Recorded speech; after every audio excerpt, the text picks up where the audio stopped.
नमस्कार दोस्तों, मैं नेम सिंह आप सभी का dear name sir YouTube channel पर हार्दिक स्वागत करता हूं।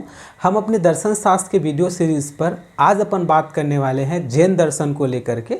और जैन दर्शन में आज का जो हमारा टॉपिक है वो है जैन दर्शन में 4 कॉन्सेप्ट को लेकर बात किया जाएगा। सबसे पहला है जीवों का स्वरूप, सेकेंड नंबर में है अनेकांतवाद, अनेकांतवाद के बाद अपने को आता है श्यादवाद, और श्यादवाद के बाद अंतिम में अपने को देखना है कौन सा पंच महाव्रत। मैंने यहाँ लिख दिया है। सबसे पहला जीवों का स्वरूप है, फिर श्यादवाद है, फिर अनेकांतवाद है, फिर पंच महाव्रत है।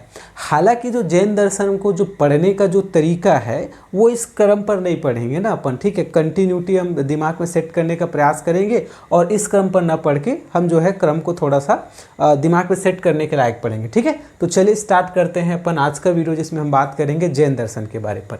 तो जैन दर्शन के बारे में देखिए हमारा 4 टॉपिक है। तो उससे पहले जो टॉपिक है उसको मैं एज अ परिचय ले रहा हूँ। तो परिचय के रूप पर बात करेंगे जैन दर्शन को लेकर। तो सबसे पहले चीज़ ध्यान देने की बात यह है कि जैन दर्शन सबसे ज़्यादा जो प्रचार में तब आया जब जैन धर्म के जो है गुरु हुए जब महावीर स्वामी, तो उनके फिर जो है यहाँ पर से उनकी कीर्ति से फिर क्या हुआ, जैन दर्शन को आगे जो है प्रचार करने में या फिर आगे क्या होती है, सफलता मिलती है। तो पॉइंट नंबर फर्स्ट में हम यहाँ पर उसकी मान्यताओं के बारे में लेकर बात करेंगे। तो सबसे पहला आपको याद रखना है कि जो जैन धर्म होता है या फिर जो जैन दर्शन होता है वो एक अनिश्वरवादी दर्शन है। अनिश्वरवादी दर्शन कहने का तात्पर्य यह होता है कि यह ईश्वर के अस्तित्व को स्वीकार नहीं करता। ईश्वर के अस्तित्व को ये क्या करता है, स्वीकार नहीं करता है। और ईश्वर के अस्तित्व को स्वीकार नहीं करने के कारण ही इस दर्शन को हम क्या बोलते हैं, किसके अंतर्गत लेते हैं, अनिश्वरवाद के अंतर्गत। दूसरा नंबर में कॉन्सेप्ट आता है आत्मवाद।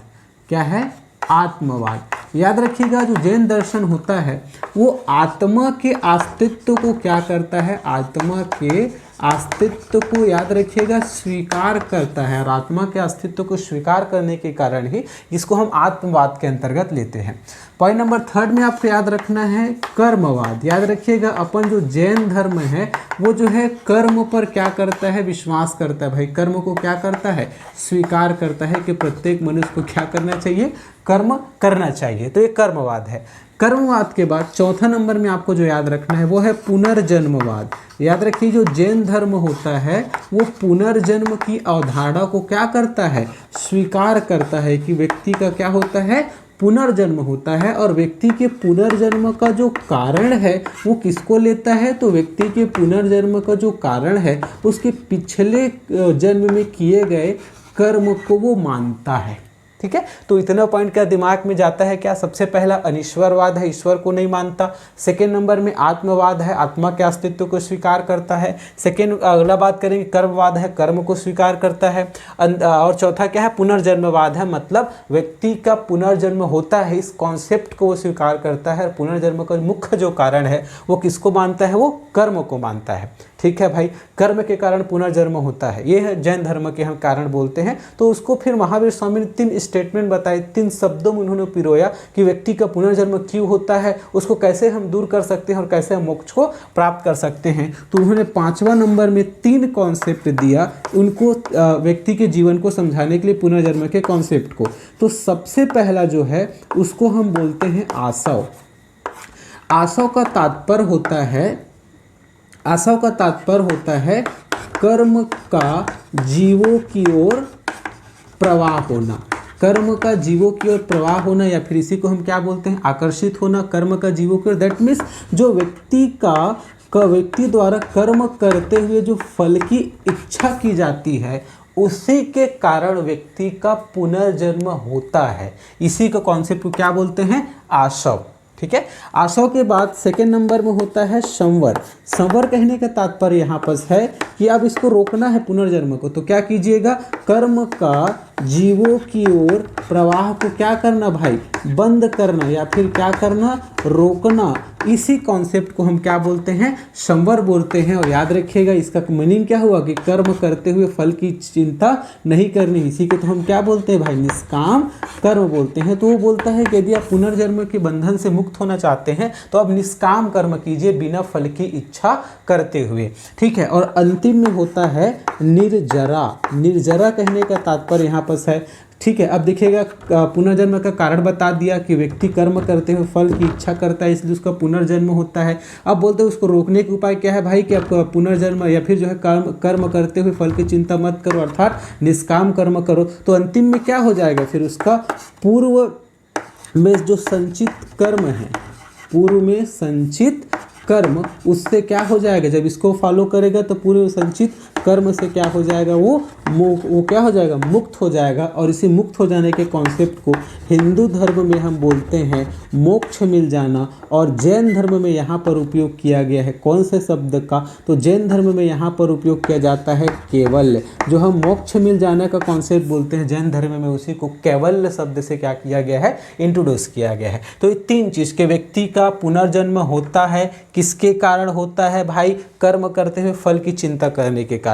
दूर करना है तो कर्म करते समय चिंता मत करो फल की, इसी को निष्काम कर्म बोलेंगे, इसी को संवर बोलते हैं। और अंत में जब ये कॉन्सेप्ट आप फॉलो करेंगे तो पूरे संचित कर्म से आपको क्या हो जाएगी, मुक्ति मिल जाएगी। इसी को हम मोक्ष बोलते हैं, फिर इसी को हम क्या बोलते हैं, कैवल्य बोलते हैं। तब बोलेंगे सर कैसे मोक्ष प्राप्ति होगी, कुछ ज्ञान वगैरह दीजिए। तो बोलते हैं मोक्ष प्राप्त करना है, यदि आपको पूर्व संचित कर्मों से मुक्ति प्राप्त करना है तो एक काम करिए, आप तीन चीज़ को फॉलो कीजिए। जब आप तीन चीज़ को फॉलो करोगे तो आपको जो है पूर्व संचित कर्म से मुक्ति मिल जाएगी, अर्थात पुनर्जन्म के बंधन से आप मुक्त हो जाएंगे। वो तीन कॉन्सेप्ट कौन कौन से हैं, तो सबसे पहला वो बोलता है आप सम्यक ज्ञान को अपनाइए। ज़्यादा ज्ञान मत रखिए, कम ज्ञान भी मत रखिए, बीचों बीच। तो सम्यक ज्ञान को अपनाइए। सम्यक ज्ञान के बाद अब सम्यक दर्शन को अपनाइए, और सम्यक दर्शन के बाद अंतिम में आप सम्यक चरित्र को अपनाइए। सम्यक चरित्र कहने का तात्पर्य यहाँ पर किससे है, आचरण से है। और जब आप तीन चीज़ को क्या कर लोगे,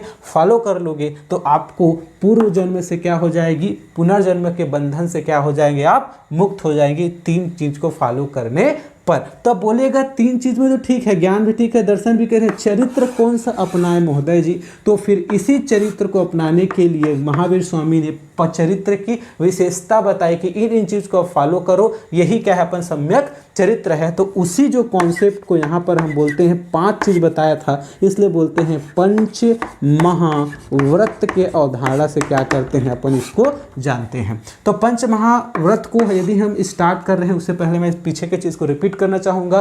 पहला, जैन जो है वो अनिश्वरवाद है, ईश्वर के अस्तित्व को नहीं मानता। सेकेंड में आपको याद रखना है कि ये आत्मवादी है, आत्मवादी मतलब आत्मा के अस्तित्व को स्वीकार करता है। थर्ड नंबर में आपको याद रखना है कर्मवाद की अवधारणा को मानता है, कर्म करते रहिए। चौथा नंबर में पुनर्जन्म की अवधारणा को मानता है, दैट मीन्स व्यक्ति का पुनर्जन्म होता है, और किसके कारण होता है कहने से उसके कर्म के कारण, पूर्व जन्म किए गए कर्म के कारण उसका पुनर्जन्म होता है। तो उन्होंने तीन स्टेटमेंट के थ्रू, तीन शब्दों के द्वारा बताया कि पुनर्जन्म क्यों होता है, उसको रोकने का उपाय, और अंत में मोक्ष कैसे प्राप्त होती है। तो सबसे पहला होता है, उसे बोलते हैं यहाँ पर आशव, कर्म का मतलब वासव कारण है पुनर्जन्म का। वो बताता है कि व्यक्ति कर्म करते जब फल की चिंता करता है तो इसी को आशा बोलते, इसी कारण उसका पुनर्जन्म होता है। सेकेंड नंबर में संवर, निष्काम कर्म कीजिए, और जब ये करेंगे तो लास्ट में निर्जरा होगा, आपको क्या होगा, मोक्ष फिर कैवल्य की प्राप्ति होगी। तो मोक्ष कैवल्य की प्राप्ति कैसे होगा महोदय, तीन चीज को फॉलो कीजिए। पहला है सम्यक दर्शन, सम्यक ज्ञान को अपनाइए, सम्यक ज्ञान के बाद सम्यक दर्शन को अपनाइए, और सम्यक दर्शन के बाद सम्यक चरित्र रखिए या सम्यक आचरण रखिए। जब इस सभी को फॉलो कर लोगे तो अंत में आपको मोक्ष की, या फिर जैन धर्म के अनुसार बात करेंगे तो कैवल्य की क्या हो जाएगी, प्राप्ति हो जाएगी। तब बोलेंगे सम्यक ज्ञान भी ठीक है सर, सम्यक दर्शन भी ठीक है, सम्यक आचरण क्या है, कौन सा चरित्र करे जो हमें क्या होगा, मोक्ष मिले। तो उसी के अंतर्गत उन्होंने बताया कि 5 सिद्धांत को अपना लीजिए, उसी को हम बोलेंगे कौन सा, पंच महाव्रत। तो अब बात करेंगे पंच महाव्रत क्या होती है। तो आप याद रखिए पंच महाव्रत को लेकर बात करेंगे तो जैन धर्म के अंतर्गत सम्यक चरित्र, या फिर जैन धर्म के अंतर्गत याद रखिएगा मोक्ष या फिर कैवल्य प्राप्त करने के लिए सम्यक चरित्र के अंतर्गत 5 सिद्धांत जो है महावीर स्वामी ने जो दिए, और इसी 5 सिद्धांत होने के कारण इसी कॉन्सेप्ट को हम क्या बोलते हैं, पंच महाव्रत कहते हैं। तो पॉइंट नंबर फर्स्ट में उसको इंट्रोड्यूस करोगे, पंच महाव्रत क्या है भाई, कि जैन धर्म के अंतर्गत मोक्ष प्राप्त करने के लिए, फिर कैवल्य प्राप्त करने के लिए सम्यक चरित्र के अंतर्गत 5 सिद्धांत दिए गए हैं जिसको फॉलो करना चाहिए, उसी को हम बोलते हैं पंच महाव्रत। और ये 5 सिद्धांत कौन कौन से हैं भाई, इसको थोड़ा सा जो है समझने का प्रयास करते हैं। तो पहले तो हम स्टेटमेंट से याद रखेंगे। सबसे पहला जो व्रत है वो है सत्य। सत्य के बाद दूसरा जो व्रत है वो है अहिंसा, और अहिंसा के बाद तीसरा जो चीज़ जो आपको करेक्टर में लाना है वो है अस्तेय। अस्तेय के बाद चौथा जो है वो है अपरिग्रह, और अपरिग्रह के बाद ये पहला है, ये दूसरा है, ये तीसरा है, चौथा है, और अंतिम में आप अपनाएंगे वो कौन सा है, ब्रह्मचर्य। ये 5 जो करेक्टर है आप अपनाएंगे तो इसी को सम्यक चरित्र कहा गया। और जब इस 5 को अपना लोगे तो आपको मोक्ष की क्या मिलेगी, प्राप्ति हो जाएगी, या फिर कैवल्य की प्राप्ति हो जाएगी। तो यहाँ सभी को समझने का प्रयास करते हैं। सबसे पहला तात्पर्य क्या है, सत्य। सत्य के यहाँ पर तात्पर्य है जो मिथ्या वचन होते हैं, जो झूठ वचन होते हैं, उसका आप क्या कीजिए, त्याग कीजिए। तो झूठ वचन का त्याग करना या फिर किसी भी कंडीशन में झूठ ना बोलना, ये अपन क्या है, सत्य है इसके अंतर्गत। सत्य के बाद सेकेंड नंबर में अहिंसा। अहिंसा के तात्पर्य है आप 3 चीजें से, कौन कौन से भाई, पहला तो मन से, मन के बाद वचन से, और वचन के बाद कर्म से। इन तीनों के द्वारा आप किसी भी प्राणी को या प्राणी मात्र को किसी भी प्रकार से परेशान मत करें। परेशान न करें मतलब उसको क्या प्राणी मात्र को क्या न करे, परेशान न करे, उसको किसी भी प्रकार से क्या न पहुंचाए, तकलीफ न पहुंचाए। इसी कॉन्सेप्ट को हम क्या बोलते हैं, अहिंसा बोलते हैं। अहिंसा के बाद अस्तेय। अस्तेय का तात्पर्य यहाँ पर क्या है, चोरी नहीं करना है। चोरी नहीं करना को हम क्या बोलते हैं, अस्तेय बोलते हैं। और यहाँ चोरी न करने का तात्पर्य क्या है कि किसी व्यक्ति की वस्तु को उसके अनुमति के बिना उपयोग न करना। ठीक है, ये अपन कॉन्सेप्ट है अस्तेय का। अपरिग्रह का तात्पर्य होता है कि धन संचय नहीं करना है, आपको धन संचय नहीं करना है और धन संचय करने की इच्छा भी नहीं रखनी है। इसी को हम क्या बोलते हैं, अपरिग्रह बोलते हैं। अपरिग्रह के बाद अंतिम में आता है कौन सा, ब्रह्मचर्य। जो ब्रह्मचर्य का जो कॉन्सेप्ट है वो बोलता है कि अपने जितने भी अपन इंद्रिया, जो 5 ज्ञान इंद्रिय बोलते हैं, तो इंद्रियों को क्या करना भाई, संयम में रखना, अपने कंट्रोल में रखना, तथा कामनाओं पर और अपनी वासनाओं पर क्या करना, नियंत्रण रखना। ये जो कॉन्सेप्ट है इसी को हम क्या बोलते हैं, ब्रह्मचर्य बोलते हैं। ठीक है, तो ये जो 5 चीज़ों को फॉलो करेगा इसी को पंच महाव्रत बोला गया है। तो उसका चरित्र सम्यक हो जाएगा। उसके बाद जो है इस तीनों चीज़ को फॉलो करेगा तो उसकी पुनर्जन्म के बंधन से वो मुक्त हो जाएगा और उसको कैवल्य की क्या होगी, प्राप्ति होगी। लेकिन भाई हम चाह कर भी इन चीज़ों को हम फॉलो नहीं कर सकते। क्यों? चूँकि देखो ना, मन वचन क्रम से प्राणी मात्र को तकलीफ ना देना। भाई जैसे मैं कृषक हूँ, अब मैं कृषक हूँ, हल चला रहा हूँ, तो कोई ना कोई तो प्राणी उससे क्या, जैसे मैं बैल को मारूंगा तो उसको तो तकलीफ हो ही रहा है ना। हल चलाया तो यहाँ पर कुछ ना कुछ छोटे मोटे कीड़े मकोड़े क्या होंगे, मरेंगे ही मरेंगे। इसके अलावा ये तो ये कॉन्सेप्ट तो हम फॉलो नहीं कर सकते ना। इसके अलावा धन संचय, भाई जीवन जीना है तो धन चाहिए। ठीक है भैया, दिलीप से जो जेब कहकर चले गए, ठीक है, पैसा कुछ नहीं है लेकिन खुदा कसम पैसे के बगैर भी कुछ नहीं है, तो धन संचय तो करना पड़ेगा, जीवन चाहिए तो इसलिए अपने को क्या करना चाहिए, धन संचय करना चाहिए। तो इन कॉन्सेप्ट में जो है गृहस्थ जीवन आपको व्यतीत करना है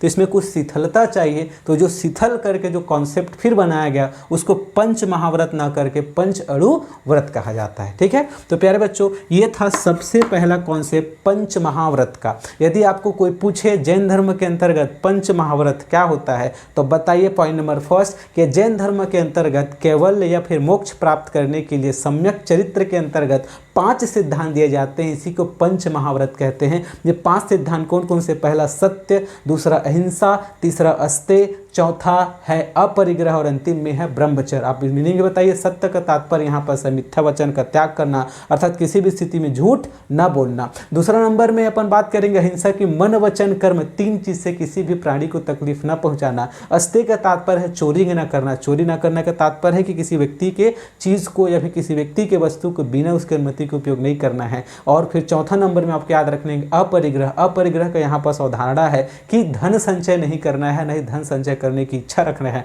और लास्ट है ब्रह्मचर्य। अपने जितने भी ज्ञान इंद्रिय उस पर आप नियंत्रण करके रखिए और अपने कामना और वासनाओं पर नियंत्रण करके रखिए। इस 5 चीज को फॉलो करेंगे, इसी को पंच महाव्रत के नाम से जाना जाता है। परंतु गृहस्थ जीवन में फॉलो करना संभव नहीं है, इसलिए इसके कॉन्सेप्ट में थोड़ा सा सुधार करके नियम में शिथिलता लाई जाती है और वो जो कॉन्सेप्ट होता है उसको हम पंच अणु व्रत के नाम से जानते हैं। ठीक है। और अंतिम तो ये हो गया अपन पंच महाव्रत। अगला हम देखेंगे फिर स्याद्वात के बारे में, ठीक है।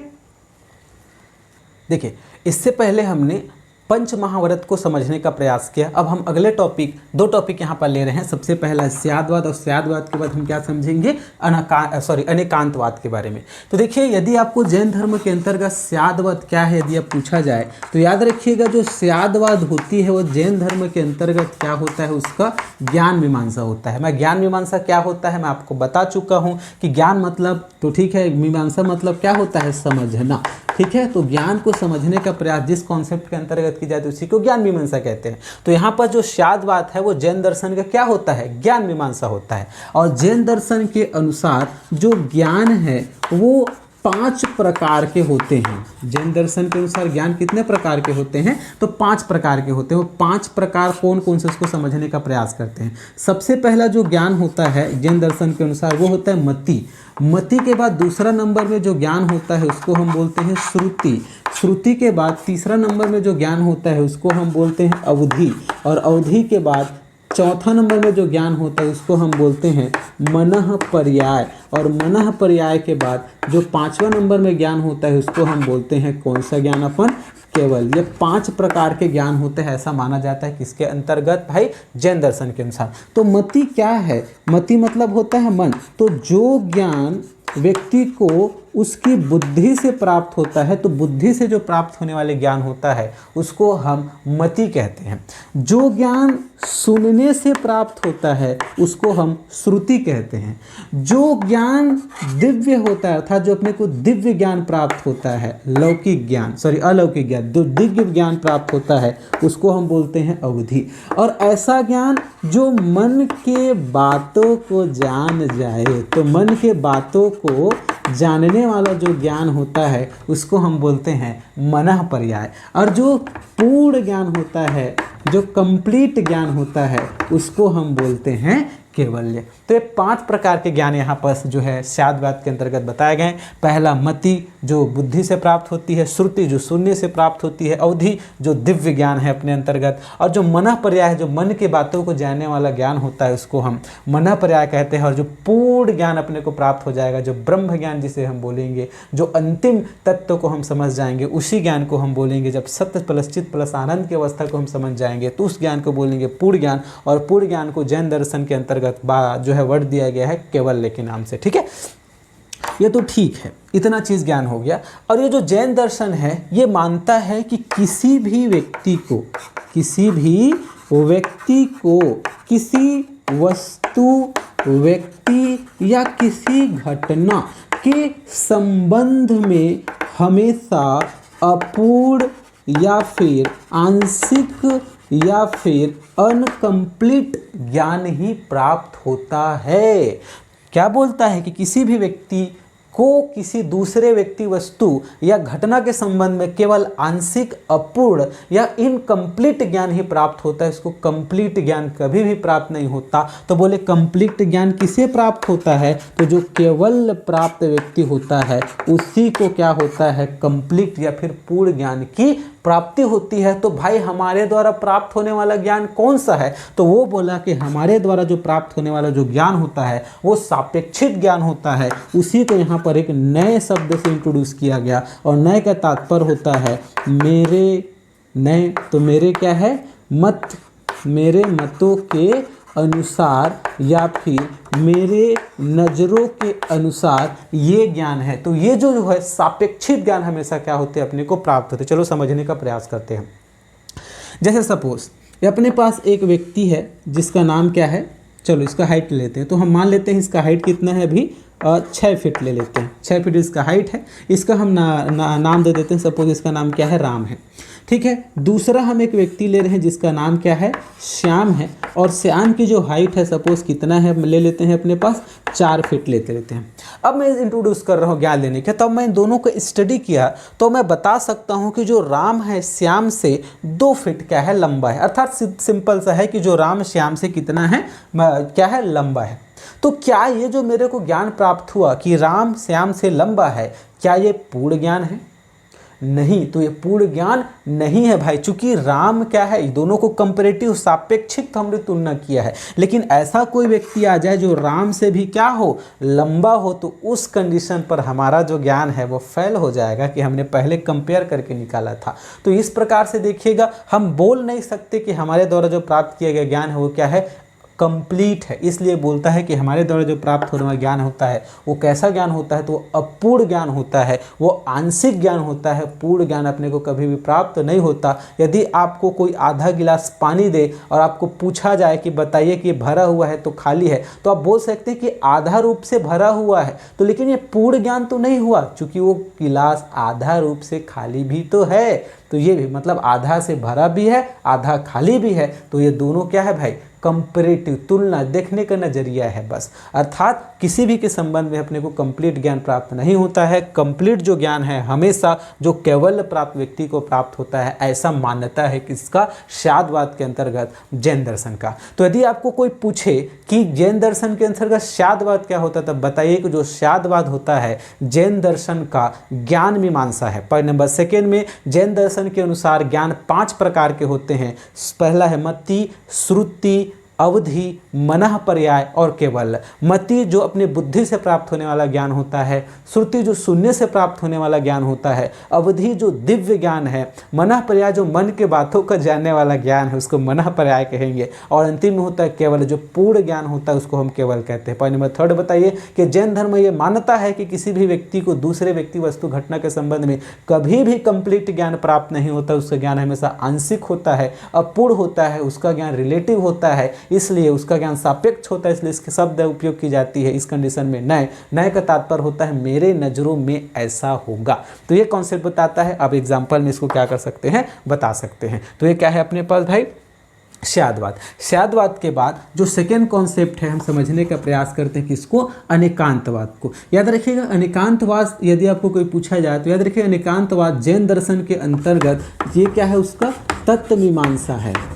मैंने बोला था प्रत्येक धर्म का प्रत्येक दर्शन का क्या होता है, ज्ञान मीमांसा होता है। ज्ञान मीमांसा के साथ साथ तत्व मीमांसा होता है। तो जो अनेकांतवाद होता है वो जो है अपने जैन दर्शन के अंतर्गत क्या होता है, तत्व मीमांसा। तत्व मीमांसा क्या होती है कि उस परम तत्व को जानने का प्रयास करना, जिसे संपूर्ण जगत का निर्माण हुआ, उसी कॉन्सेप्ट को हम बोलते हैं तत्व मीमांसा। तो अनेकांतवाद क्या है, जैन दर्शन का तत्व मीमांसा है। ये अनेकांतवाद यह बोलता है कि जो प्रत्येक वस्तु का अनेक गुण होते हैं, अनेक क्या होते हैं, गुण होते हैं। गुण या फिर यहाँ पर क्या बोला गया है, अनेक रूप होते हैं। और अनेक गुण और अनेक रूप मानने के कारण है इस कॉन्सेप्ट को क्या कहा जाता है, अनेकांतवाद कहा जाता है। जैसे कि मैं बात करूंगा, ये सपोज मेरे पास क्या है, सोना। सोना मतलब स्लिप वाला नहीं है ना, वो मेटल वाला है। तो यदि इसके प्रॉपर्टी को लेकर बात करें, कितने प्रॉपर्टी हो सकते हैं। पहले आप देखते हैं कि जो सोना है येले येले दिखता है, तो पहला इसका रंग पीला होता है।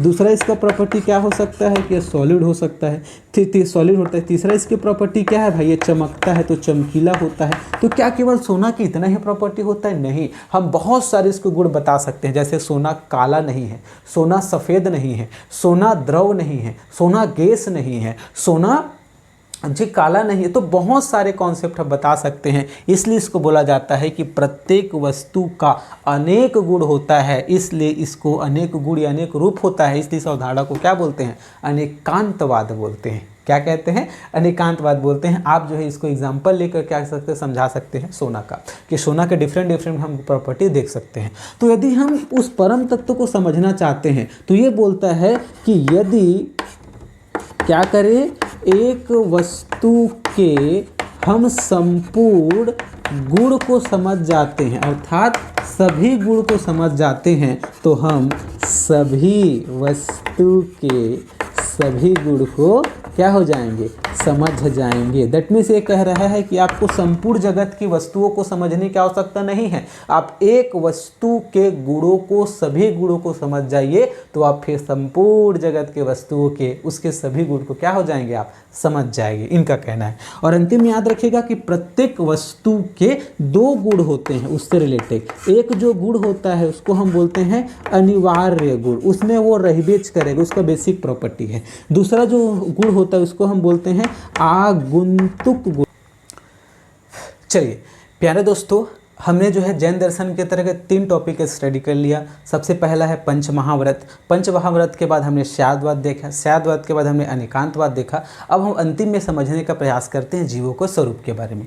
याद रखिए, जीवों के स्वरूप को लेकर बात करें तो 2 चीज़ें आपसे पूछा जाएगा। सबसे पहला जीव होता ही क्या है उसको लेकर के, और उसके बाद उसका स्वरूप क्या होता है। स्वरूप कहने का तात्पर्य यहाँ पर उसकी किससे है, विशेषता से है। ठीक है, ये 2 चीज़ समझेंगे, कंप्लीट हो जाएगा। तो चलिए हम समझते हैं सबसे पहला जीव क्या होता है। तो जीव क्या होता है जैन दर्शन के अंतर्गत आपको पूछा जाए तो याद रखिएगा, जिस सत्ता को क्या है, जिस सत्ता को या जिस कॉन्सेप्ट को हम दूसरे दर्शन में आत्मा के नाम से संबोधित करते हैं, उसी सत्ता को जैन दर्शन के अंतर्गत जीव की संज्ञा दी गई है। आत्मा क्या होती है भाई, आत्मा जो है चेतना का मूल आधार होता है, जिससे हमारा शरीर चल रहा है। उस चेतन रूपी द्रव्य को क्या नाम दिया जाता है, आत्मा दिया जाता है। और आत्मा चूंकि देखिए कभी भी नष्ट नहीं होता, इसलिए आत्मा नित्य होता है, शाश्वत होता है। और चूंकि जो भी कष्ट होता है वो सभी हमारा शरीर सहता है, इसलिए आत्मा को न तो सुख दुख जरा मरण किसी भी प्रकार की अनुभूति नहीं होती है। और आत्मा इसलिए उसको बोला जाता है कि वो सच्चिदानंद स्वरूप है, सबसे आनंद की सबसे उच्चतम अवस्था। इसलिए आत्मा को यह भी माना जाता है कि वह स्वप्रकाशित है, वो दूसरे पर डिपेंड नहीं करता। खैर वो अलग बात है। तो याद रखिएगा यहाँ जीव किसे बोलेंगे, तो जिस सत्ता को हम अन्य दर्शन के अंतर्गत आत्मा कहते हैं, उसी सत्ता को जैन धर्म के अंतर्गत जीव की संज्ञा दी गई है। ठीक है, इसके अलावा हमने अभी बात की कि आत्मा क्या होती, चेतना का मूल आधार। तो याद रखिएगा, जो चेतन रूपी जो द्रव्य होता है या जो कॉन्सेप्ट होता है, उसी को यहाँ पर जो है जैन दर्शन के अंतर्गत किसका नाम दिया गया है, जीव का नाम दिया गया है। ठीक है, तो जीव में इतना ही है। अब यदि हम बात करेंगे, मेन अपने को जो ध्यान देना है इसकी विशेषता के बारे पर, विशेषता को लेकर बात करेंगे, या इसी को यहाँ पर जो है किसका नाम दिया गया है, स्वरूप का नाम दिया गया है। तो यदि आपको जैन दर्शन के अंतर्गत जीवों को स्वरूप को लेकर बात करेंगे तो विशेषता में कुछ कुछ पॉइंट आपको याद रखना है। जैसे पॉइंट नंबर फर्स्ट याद रखेंगे, जीव क्या है। देखो जीव, यहाँ आत्मा को जीव का संज्ञा दी गई है। अब देखिएगा आत्मा, देखिए इतने हमारे जगत बहुत सारे जीव जंतु है, तो प्रत्येक के अंतर्गत आत्मा निवास करता है। दैट मीन्स प्रत्येक के अंतर्गत चेतना होती है। हम बोल सकते हैं, चूंकि क्या है यहाँ पर बहुत सारे जीव होते हैं, दैट मीन्स यहाँ पर जो है जीव होते हैं वो क्या होते हैं भाई, अनेक होते हैं। क्या होते हैं, अनेक जीव के अंतर्गत है। जो जीव की संख्या बहुत सारे हैं। पहले तो मनुष्य को ही देख लो, इसके अलावा जानवर की भी श्रेणी जैसे जाते, जानवर से भी और छोटे छोटे प्राणी है, तो उनमें भी तो आत्मा रहता है। इसलिए बोला जाता है कि जो जीव है वो क्या होते हैं, अनेक होते हैं। इसकी पहले विशेषता। दूसरा नंबर में अपने को ध्यान देना है कि जीव को हमने बोला था चेतन। चेतन मतलब होता है चेतना, और चेतना के कारण ही जो है जीव दूसरे पर डिपेंड नहीं करता। इसको जरा मरण मृत्यु ज्वर बुखार किसी भी प्रकार के इफेक्ट नहीं पड़ता, होता हमारे शरीर को पड़ता है। इसलिए याद रखिए, जो जीव है चेतना के कारण क्या होता है भाई, स्वप्रकाशित है। ये दूसरे पर क्या होता है, डिपेंड नहीं करता। और स्वप्रकाशित होने के साथ साथ ये क्या होता है भाई, सच्चिदानंद स्वरूप की अवस्था इसको माना गया है। किसको, जीव को। तो दूसरी विशेषता क्या है, ये चेतना के कारण क्या होती है, स्वप्रकाशित होता है, और इसलिए इसको सच्चिदानंद स्वरूप माना गया है। तीसरा नंबर में अब देखिएगा, अब देखिए बहुत सारे व्यक्ति हैं, तो बहुत सारे व्यक्ति हैं, तो प्रत्येक के अंतर्गत आत्मा है, प्रत्येक के अंदर आत्मा है, देखेंगे प्रत्येक के अंतर्गत जीव है। लेकिन प्रत्येक का नॉलेज क्या होता है, अलग अलग होता है। हर व्यक्ति अपने क्या होता है, नॉलेज गेन करता रहता है, लेकिन नॉलेज किसको मिलता है, उसके चेतना को। अर्थात जो जीव होता है वो क्या होता है भाई, ज्ञाता है। और ज्ञाता होने के कारण वो जो है भिन्न भिन्न वस्तु का क्या करता है, भिन्न भिन्न वस्तु का क्या गया, भिन्न भिन्न चीज़ों का क्या प्राप्त करता है, वो ज्ञान प्राप्त करता है। वही तो चेतना ही तो ज्ञान प्राप्त करता है, हमारा शरीर थोड़ा ज्ञान प्राप्त करता है। इसलिए बोला जाता है जीव क्या है, ज्ञाता है। वो भिन्न भिन्न वस्तुओं का, भिन्न भिन्न घटनाओं का क्या करता है, ज्ञान प्राप्त करता है। इसके अलावा ये कॉन्सेप्ट आप देखिएगा कि जो हमने पुनर्जन्म की अवधारणा को लेकर बात किया, किसी भी कॉन्सेप्ट को लेकर बात की, जो हमारे चेतन रूपी आत्मा है वही जो है सुख दुख आदि का अनुभव करता है शरीर के माध्यम से। तो शरीर के माध्यम से अनुभव करता है, इसलिए जो जीव को यहाँ पर भोक्ता कहा गया है, वो जो है अपन जो पूर्व में संचित कर्म होता है उसके अनुसार सुख दुख इत्यादि को शरीर के माध्यम से क्या करता है, वो भोगता है। ठीक है, और अंतिम में याद रखिएगा कि जैन दर्शन के अनुसार जो जीव है, तो प्रत्येक जो जीव होता है उसमें जो है अनंत चतुष्टय होता है। अनंत चतुष्टय कहने का तात्पर्य है, अनंत चतुष्टय कहने का तात्पर्य है कि उसमें 4 गुण से वो हमेशा युक्त रहता है। पहला जो गुण होता है उसमें अनंत रूप से क्या है, ज्ञान है। इसके अलावा उसमें अनंत रूप से दर्शन निहित है। इसके अलावा उसमें अनंत रूप से क्या है, आनंद को प्राप्त करने की क्षमता है। इसके अलावा उसके अंतर्गत अनंत रूप से क्या है, शक्ति है, जिसे यहाँ पर वीर की संज्ञा दी गई है। परंतु ये सारे कॉन्सेप्ट प्रत्येक जीव में होते हैं। प्रत्येक जीव में अनंत ज्ञान होता है, अनंत आनंद होता है, अनंत शक्ति होती है, अनंत दर्शन होते हैं। लेकिन चूंकि हम कर्म फल में आसक्त हैं, हमें इसको सोचने की समय ही नहीं मिलता, इसलिए प्रत्येक जो व्यक्ति है इस सभी से क्या हो जाता है, वंचित हो जाता है अपने जो है कर्म में लीन होने के कारण। तो ये था जीव और जीव का क्या स्वरूप। एक बार हम रिपीट करते हैं। यदि जैन धर्म के अंतर्गत जीव के कॉन्सेप्ट को लेकर बात करें तो सबसे पहले आपको समझना है जीव क्या है। तो बताइए कि जिस सत्ता को अन्य दर्शन के अंतर्गत आत्मा कहा जाता है, उसी सत्ता को जैन दर्शन के अंतर्गत जीव की संज्ञा दी गई है। अर्थात जो चेतन रूपी द्रव्य होता है पॉइंट नंबर सेकेंड में, उसी को हम क्या बोलते हैं, जीव कहते हैं। यदि जीव की विशेषता को लेकर बात करें तो पॉइंट नंबर फर्स्ट में याद रखिएगा, जीव अनेक हैं। पॉइंट नंबर सेकेंड में जीव चेतना के कारण क्या होते हैं, स्वप्रकाशित होते हैं, इसलिए इसको सचेतन स्वरूप माना गया है। पॉइंट नंबर थर्ड में आप याद रखिएगा, जीव ज्ञाता होता है और वो जो है भिन्न भिन्न घटनाओं का क्या करता है, ज्ञान प्राप्त करता है। पॉइंट नंबर फोर्थ में याद रखिए कि जीव भोक्ता होता है, वो अपने पूर्व में संचित कर्मों को क्या करता है, अपने शरीर के माध्यम से सुख दुख के रूप में क्या करता है, भोगता है। और सबसे अंतिम और 5वां नंबर में याद रखिए कि जैन दर्शन के अनुसार प्रत्येक जो जीव में अनंत चतुष्टय से वो युक्त होता है। पहला है अनंत ज्ञान, उसके अंतर्गत है अनंत आनंद, उसके अंतर्गत है अनंत दर्शन, उसके अंतर्गत है और अनंत वीर मतलब यहाँ शक्ति बहुत अधिक मात्रा में प्रत्येक जीव के अंतर्गत। लेकिन चूंकि वो जो अपने कर्म फल में लीन है, इसलिए उसको जो है इन चीज़ों की क्या होता है, अनुभूति नहीं होती है। तो ये था प्यारे बच्चों, जैन दर्शन के अंतर्गत हमने 4 चीज़ों को लेकर बात की, जीवों का स्वरूप, पंच महाव्रत, अनेकांतवाद और स्याद्वाद। तो जैन